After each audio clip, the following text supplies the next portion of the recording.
Welcome to Best Practices in Marketing. Hide and Seek, how customers find you through SEO and SEM. And now, here's Lori Stutzman, President of Extra Mile Marketing. So today we're going to talk about search engine optimization and search engine marketing. We're going to talk about what it is, what it's best for, how to use it, and what your next steps are. So let's get started. So first, what is search engine optimization and what is search engine marketing? So search engine optimization is simply creating your website in a way that the search engines can map your content to relevant searches. It can be organic, which means non-paid, or it can be paid placement. Search engine marketing is different. So search engine marketing is a marketing campaign that runs on the search engines. So it's a paid campaign, and it generally runs for a finite amount of time. It can be linked to a specific promotion or product or service, or maybe a particular call to action. So why is it so important? For search engine optimization, 70% of the links that search users click on are organic or not paid. So it's really important to work on your optimization so your website shows up in the top grouping of the non-paid rankings. So how do you get your search engine in the top grouping of the non-paid rankings, right? So first, your title tag is the #1 thing that search engines are looking for. This is generally buried in your content management system, and it's a paragraph description about what's on that page. It needs to be really focused on what content is on the page, what promotion might be on the page, what product or service you might be offering. The next thing you want to think about is your heading tags. So the other thing that search engines are looking for are what did you put in your headings. We all have a lot of content on our pages, and there's only so much that the search engines can do with that. So what they're looking at is what did you put in the headers, because they're assuming that's the most important content on your page. So make sure those really are a reflection of what kind of searches you want to bring to your site. Next, you can use descriptive URLs. So a lot of you, if you look at your site today, you'll see the URL in the header is something like site.com page equals 10 or page equals 27 or whatever. And really that doesn't tell the search engines anything about what's on your page. So if you can rewrite that to be site.com whack SEO tips, then the search engines could look and see, oh, that web page has information about search engine optimization. So that'll tell the search engines that this is good content to map to that relevant search. The other thing that you can do pretty easily is rename your images that you put on your site. Most of your images, if you look at them, if you right-click on them and see the name of the image, it'll be JPEG number 23746, which again doesn't tell the search engines anything about that as content on your site. So what you want to do is rename it to be, this image is a red and white flag, so that the search engines go, oh, if someone's looking for a red and white flag, we'll send them to your site. The other thing that you can do is add alternative text or alt text, which is a brief description of that image itself. You can add that to the image so that, again, the search engines have something to look for.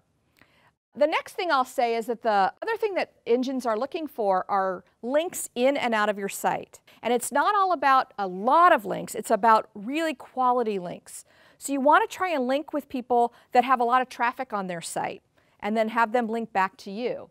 So find some complementary partners that you can link back and forth, and then think about linking to sites that are larger than yours. So for example, you could add Microsoft to your site and recommend that people, if they want more information, go to the Microsoft site. That builds a link out of your site.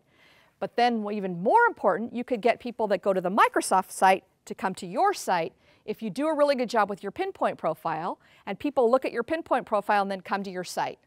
So that's a great way to have links in and out of your site.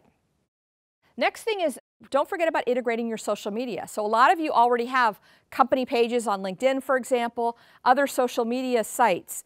So make sure you're linking in and out of that. And one of the things that search engines look for is, was any content sent elsewhere? So if you can put a widget on your site that allows people to easily send your content elsewhere, that's going to help your rankings as well.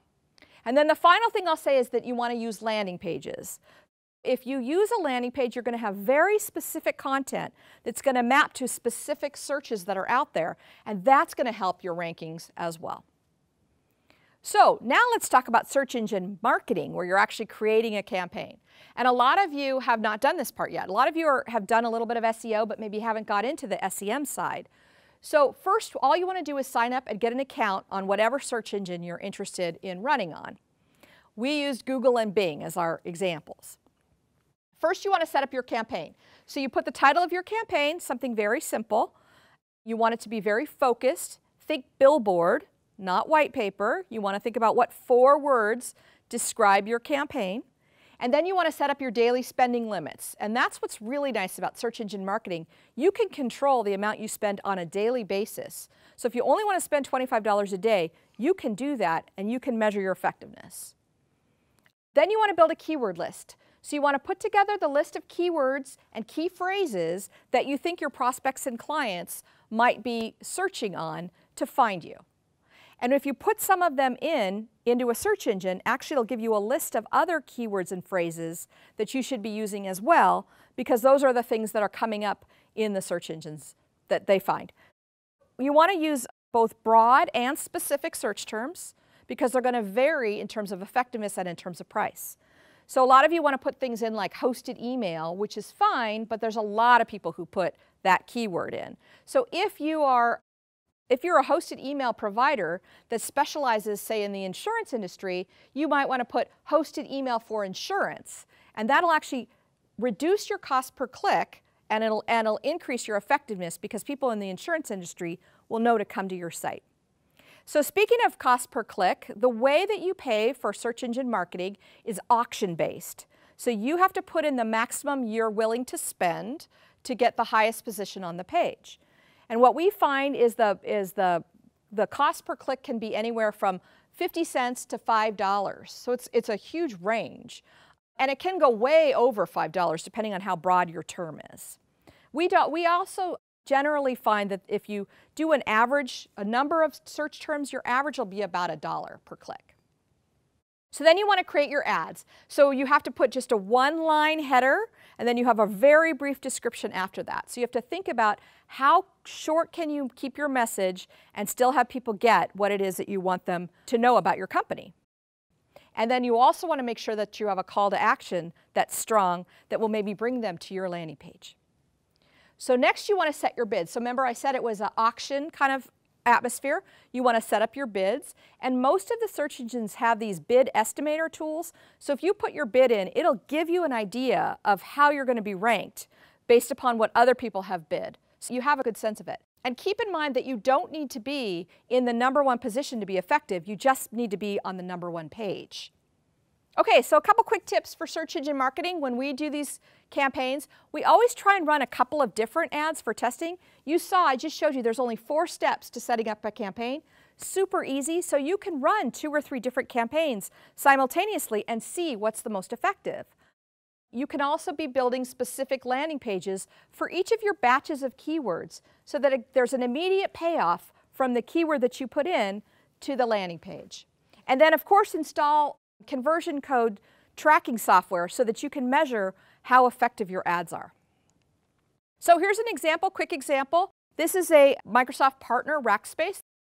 And here the prospect is interested in cloud servers. That's what they put in. And Rackspace comes up as the #1 organic or non-paid spot on the page. So you click on it, and immediately you go to a landing page that says Rackspace Cloud Servers. So there's an immediate payoff. I just searched for cloud servers, and now I'm right here, and Rackspace definitely does cloud servers. And what's nice about this is they have great information, whether you're in the early stages of buying, so you're just information gathering, whether you're in the middle stage, where you want to know more about Rackspace, about the company, or whether you're in the buying stage, where you want to actually get a special deal to make it happen. And then you want to look at the numbers, right? Because it's so easy in search engine marketing to mix things up and to try new things. So go beyond kind of the normal things that you would think about, like impressions and click-throughs and click-through rates. Those are all important. I don't say you don't want to use those, but you could go beyond that. So how many people forwarded information from your landing page to someone else? You want to know that, right? Which creative pulled better for you? If you tested ABC creative, which one pulled better? Which search engine pulled best? What day of the week pulled best? You want to know all these things, and you can kind of mix it up and you can really hone in your marketing plan. Okay, so let's get started. The first thing I'd say to do is to download the SEO SEM Marketing Getting Started Guide, which has a lot more in it than I could cover. And then I would contact your website manager and check out your content management system, because you might find that there's a lot of tools already embedded in your website to help you do all the things I just talked about. Next, I would probably get together some people on your team to brainstorm keywords that might be really relevant to you. And then if it seems really daunting, which I know this is a lot of information, you might want to find an SEO expert out there to kind of get you started, to build a plan for you, and then you can maintain it over time. And then I will say that frequently on the Ready to Go site, there are some special offers, special services that have been contracted by Microsoft on your behalf that you can participate in, and you can get a search engine optimization expert already lined up and can help you right away. So thanks so much for coming, and with that, happy marketing, and we hope to see you soon.